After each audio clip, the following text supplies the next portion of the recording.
Ang bilis ng panahon, no? Dati naglalaro lang tayo ng biko. Nagjojolin sa lupa. Tapos, tumbang preso bago lumubog yung araw. Pero ngayon parang hindi na lahat nararanasan ng bata yun. Lahat mabilis. Gadget, notification, scroll. Kaya ako thankful ako kasi naabutan ko pa yung galos sa tuhod, pawis sa damit. Pero sobrang saya. Kasi sa totoo lang, wala namang data noon eh.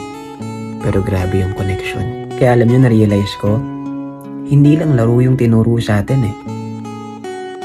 Tinuruan tayo ng teamwork, ng creativity, ng resilience, at higit sa lahat,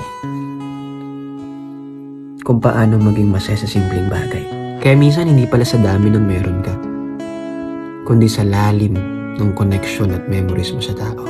Ang sarap balikan, no? Ang saya alalahanin lahat. Pero ngayon, isa na lang siyang kwento na kapag naaalala mo, bigla ka na lang napapangiti at sumasaya.